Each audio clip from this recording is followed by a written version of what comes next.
तो बनाने वाला जब एक ही व्यक्ति है तो सबकी विचारधारा एक जैसी क्यों नहीं है, सबका रूप एक जैसा क्यों नहीं, सबके स्वभाव एक जैसे क्यों नहीं, सब अलग अलग क्यों बनाए? इसका उत्तर भी यही दिया कि भैया ये भी भगवान की माया, एक जैसा सब कुछ बना देते। अब विश्वास, अब आप खुद सोचो, सबको भगवान अगर तृप्त कर देते, सब सुखी हो जाते, संसार कैसे चलता? अब आपको कहना है भैया ये सामान गिर गया, इसको पहुंचने के लिए किसी को बुलाओ। अब वो भी व्यक्ति सुखी है, वो क्या कहेगा, मैं क्यों आऊं, मुझे क्या जरूरत? वो बेचारा धन की कामना करना चाहता है, इसलिए वो आएगा, आकर के झुकेगा, उसको साफ करेगा। सभी सुखी हो जाएं, सभी तृप्त हो जाएं, सभी मंगलमय हो जाएं, तो संसार कैसे चलेगा? गंगा जी पार करनी है, आपने केवट को कहा भैया पार कर दो, बोले नहीं है समय मेरे पास। क्यों? मेरे पास खूब धन है, मुझे जरूरत ही नहीं है, तुम्हारे 20 रुपए लेके मैं क्या करूंगा? वो निर्धन है, वो सुखी नहीं है, वो अपने जीवन में अतृप्त है, इसीलिए तो तृप्ति के लिए आपको पार कर रहा है। हर व्यक्ति एक दूसरे का पूरक क्यों बन जाता है? क्योंकि वो अतृप्त है अपने जीवन में। ठाकुर जी ने हम सबको अतृप्त बनाया, नहीं बनाएंगे तो फिर संसार में रह नहीं पाएंगे हम। जिस दिन तृप्ति हो जाएगी उस दिन हिमालय में ही जाओगे, फिर सूरत में नहीं रहोगे आप, फिर चेन्नई में नहीं रहोगे, फिर दिल्ली कलकत्ता बंबई में नहीं रह सकते। जिस दिन तृप्ति हो गई सब छोड़ छाड़ के चले जाओगे। जब तक अतृप्त हैं तब तक रह रहे हैं। विदुर जी ने पूछा मुझे नहीं समझ आ रहा है, जरा विस्तार से बताइए भगवान इस सृष्टि को कैसे बनाते हैं और क्या देह है? तब सृष्टि प्रसंग प्रारंभ होता है। तो सबसे पहले ब्रह्मा जी किसको बनाते हैं? उद्भिद। भगवान ने क्या टर्म कंडीशन रखी है कि व्यक्ति कर्म भी करे और मेरा भजन भी करे, ऐसी सृष्टि बनाओ। तो सबसे पहले ब्रह्मा जी ने उद्भिद बनाए, जमीन से प्रकट होने वाले वृक्ष, पौधे, पेड़, ये सबसे पहले आने वाले पृथ्वी के जीव हैं। सबसे पहले इनका प्रादुर्भाव हुआ। ब्रह्मा जी ने विचार किया ये कर्म तो कर रहे हैं लेकिन भजन नहीं कर पाएंगे। तब दूसरे बनाए अंडज, अंडे से पैदा होने वाले। लोग कहते हैं मुर्गी पहले आई कि अंडा, भागवत में स्पष्ट है अंडा पहले आया। ब्रह्मा जी ने पहले अंडे बनाए, चाहे वो जो भी अब अंडस होने वाले जो भी जीव हैं उन सबको बनाया। ये भी कर्म तो करते हैं, भजन नहीं करते। तब तीसरे स्वेदज बनाए। स्वेदज माने कि वृक्षों के गिरने पर और कुछ कीच आदि होने पर उनसे उत्पन्न होने वाले जीव, कीड़े मकोड़े आदि, इनको बनाया। ये भी कर्म कर रहे हैं लेकिन भजन नहीं कर रहे। तब जरायुज बनाए, जरा में लिपट कर होने वाले, गाय, भैंस, जिब्रा, जिराफ, शेर, चीता, भालू, इन सबको बनाया। लेकिन ये भी कर्म कर रहे हैं, भजन नहीं कर रहे। तब ब्रह्मा जी को बड़ी चिंता हुई, क्या करूं, मैं बनाता ही जा रहा हूं लेकिन एक स्थिर क्यों नहीं हो पा रहा जो भजन भी करे कर्म भी करे। तब भगवान ने उनको चतुश्लोकी भागवत प्रदान की और कहा ये तुम्हारा समाधान करेंगे। चतुश्लोकी भागवत का पुरुषण किया ब्रह्मा जी ने, और पुरुषण करने के बाद जब निर्माण किया तब मानव को बनाया। एक प्रकार से ये बात कह दूं तो किसमें कोई अतिशयोक्ति नहीं, हम मानवों का भी उद्गम भागवत से ही है। यदि ब्रह्मा जी के अंतस्थ में भागवत प्रकट नहीं होती तो कभी मानव को नहीं बना पाते वो। और जैसे ही मानव को बनाया ब्रह्मा जी हो गए, बोले वाह, अब ये भजन भी कर सकता है और कर्म भी कर सकता है। तब भगवान ने प्रसन्न होकर के भगवान को जाके दिखाया ब्रह्मा जी ने, देखो भगवान मैंने ये बनाया। तब भगवान बड़े प्रसन्न हो गए और भगवान ने वो दिया मानव को जो किसी को नहीं दिया।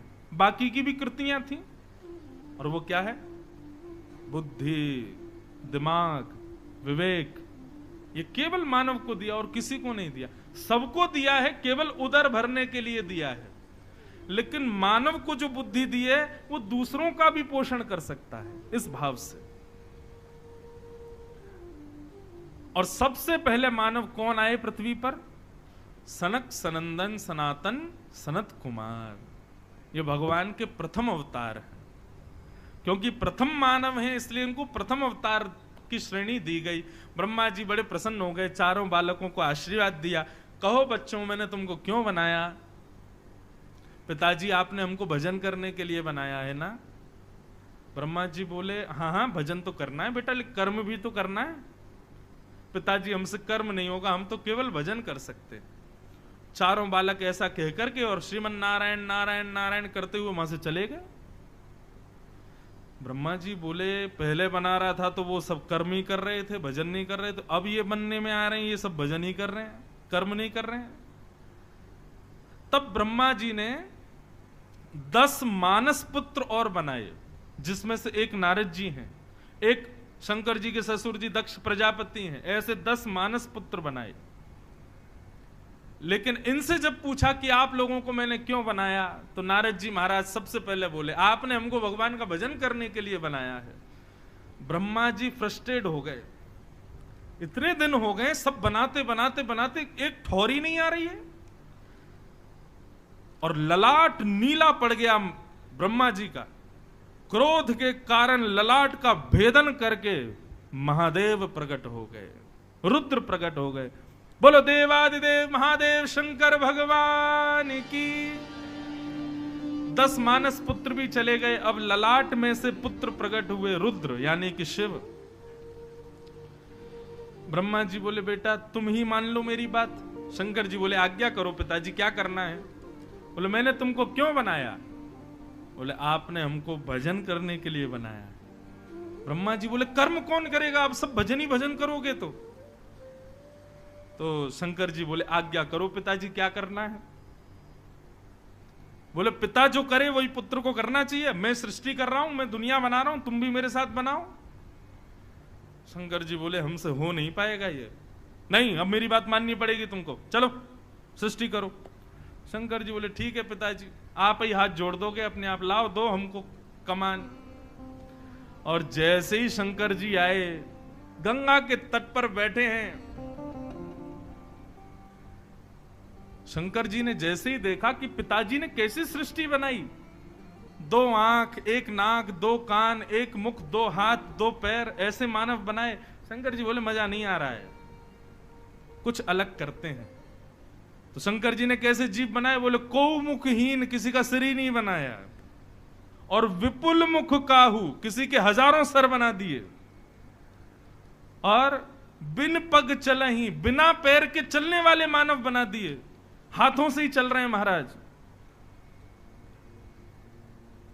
मुख से शब्द नहीं बोल रहे हैं, अग्नि निकाल रहे हैं, कोई अपने मुख से बर्फ निकाल रहा है, पेड़ों पर चढ़ रहे हैं। और महाराज विचित्र प्रकार की सृष्टि महादेव ने बनाई।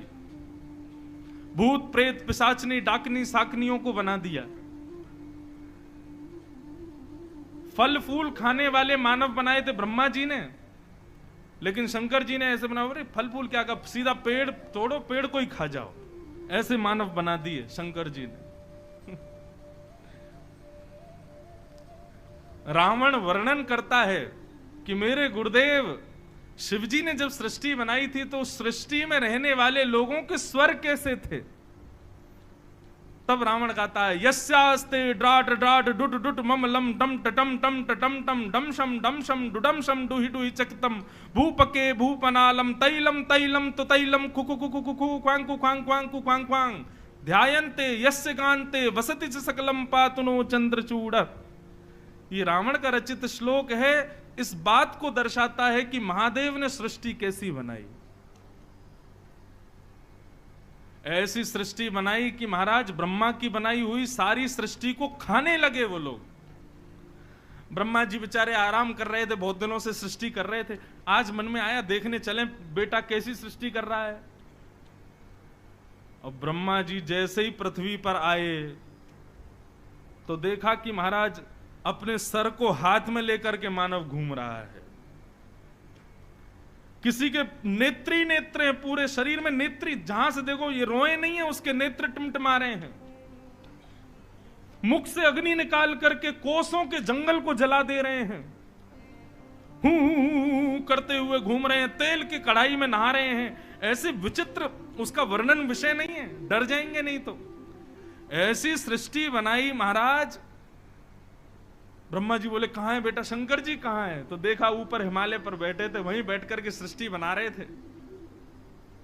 ब्रह्मा जी गए, अलम प्रजा भी, बस बेटा नहीं, अब बस करो, अभी रोको यहीं पर ही। पिताजी, अच्छी नहीं लगी हमारी सृष्टि?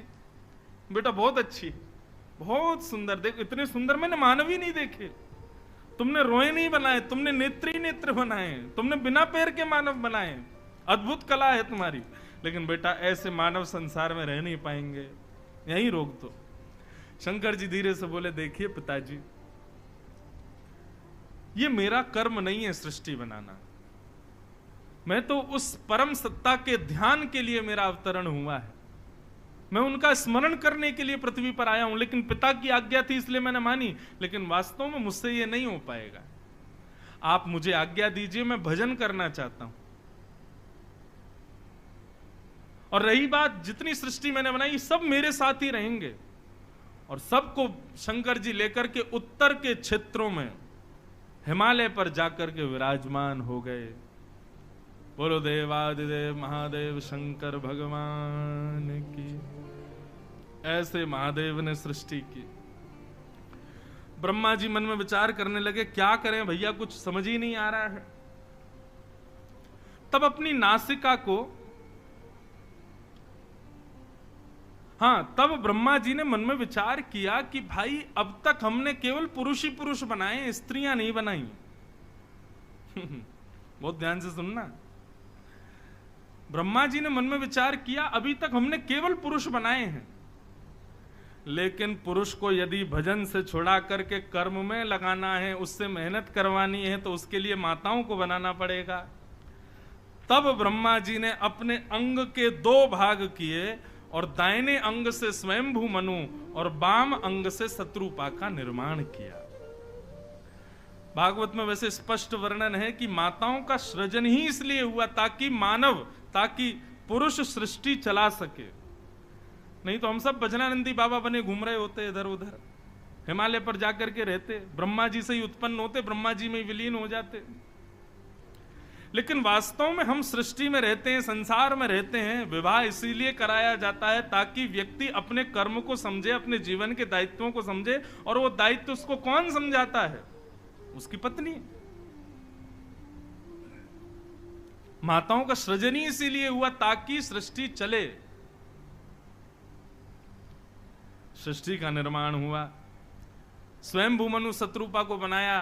ब्रह्मा जी बोले, जाओ पृथ्वी पर अब सृष्टि करो। स्वयंभू मनु शत्रुपा पृथ्वी पर आने लगे तो हिरण्याक्ष नाम का एक दैत्य पृथ्वी को चुरा करके रसातल में चला गया। ब्रह्मा जी ने अपनी नासिका को ऐसे छेड़ा तो एक जोर की छींक आई और नासिका में से भगवान बराह प्रकट हो गए। बोलो बराह भगवान की। बराह भगवान ने प्रकट होते ही रसातल में जाकर के पृथ्वी को हिरण्याक्ष से छुड़ा करके यथावत स्थान पर व्यवस्थित करके हिरण्याक्ष का वध कर दिया। और स्वयंभू मनु शत्रुपा के 5 संतान हुई। कौन कौन? 3 पुत्री 2 पुत्र।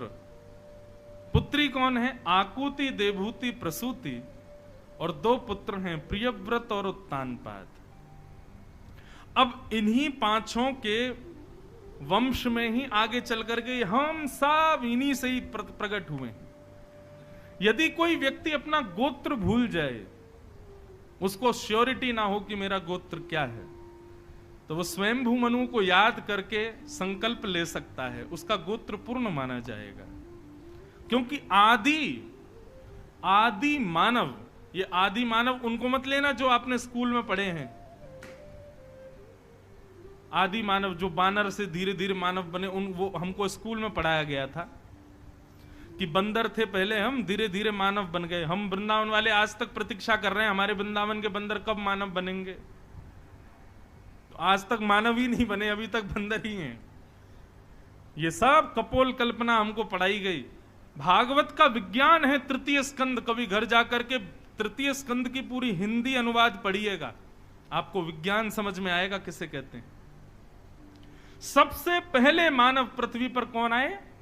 स्वयंभू मनु और शत्रुपा।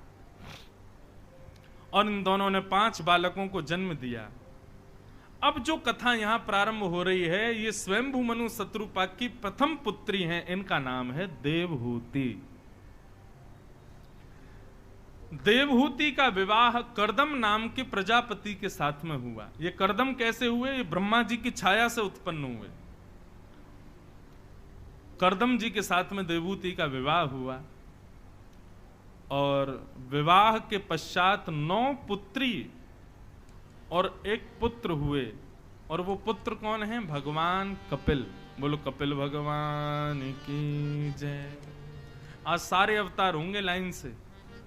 अभी बराह हो गए, अब कपिल हो गए, अब गिनते जाना कौन कौन आ रहे हैं। कपिल भगवान का अवतरण हुआ। अब थोड़ा सा इसको विस्तार से सुनिएगा, बहुत अच्छी कथा है। कपिल देवहूति संवाद।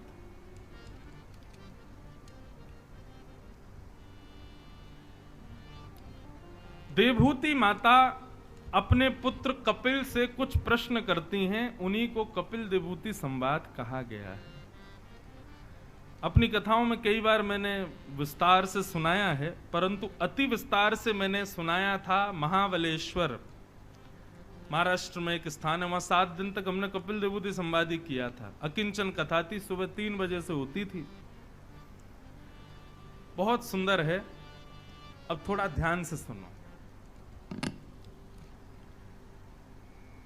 देवहूति माता, उनको पता है कि मेरा पुत्र साक्षात भगवान है।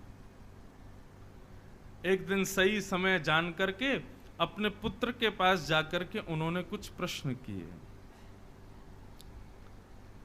देवहूति माता ने कहा, बेटा मैं जानती हूं तुम भगवान हो, अब कुछ क्षण के लिए भूल जाओ कि मैं तुम्हारी मां हूं, तुम मेरे पुत्र हो, और मेरे कुछ जिज्ञासाएं हैं, उनका उत्तर मुझे प्रदान करो। और यहां देवहूति ने जो प्रश्न किए हैं वो सुनिए ध्यान से। देवहूति का पहला प्रश्न, निर्वेणा नितराम भूमि असद इंद्रियत क्षणात् येन संभाव्यमानेन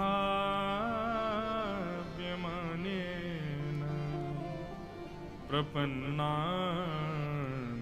तम प्रभो। बहुत सावधानी से सुनो। देवहूति माता कह रही है, हे भगवान, मैं आपसे जानना चाहती हूं कि इन असद इंद्रियों की इच्छा को पूर्ण करने के लिए हमें क्या करना चाहिए। हमारे शरीर में कितनी इंद्रियां होती हैं? 10। 5 ज्ञानेंद्रिय और 5 कर्मेंद्रिय। 5 ज्ञानेंद्रिय हमारे मुखमंडल के अंदर ही विराजमान है, आंख, नाक, जीभ, कान, त्वचा, 5 ज्ञानेंद्रिय। और 5 कर्मेंद्रिय, हाथ, पैर, मुख और 2 गुप्त इंद्रिय। ये 10 इंद्रियां हैं हमारे शरीर में। देवहूति माता प्रश्न कर रही है, हम सुबह से शाम तक केवल इन 10 इंद्रियों की ही इच्छा पूरी करते रहते हैं। आंख कहती है ऐसा दिखाओ तो उसको दिखाते हैं, कान कहते हैं ऐसा सुनाओ सुनाते हैं, जीभ कहती है ऐसा खिलाओ तो खिलाते हैं, पैर कहते हैं यहां ले जाओ तो ले जाते हैं, कान कहते हैं ऐसा सुनाओ तो सुनाते हैं, त्वचा कहती है एसी लगाओ, पंखा लगाओ, कूलर लगाओ तो लगाते हैं। हम इन इंद्रियों के गुलाम हैं कि इन इंद्रियों के स्वामी हैं? बताइए। ये इंद्रियां हमको भगवान ने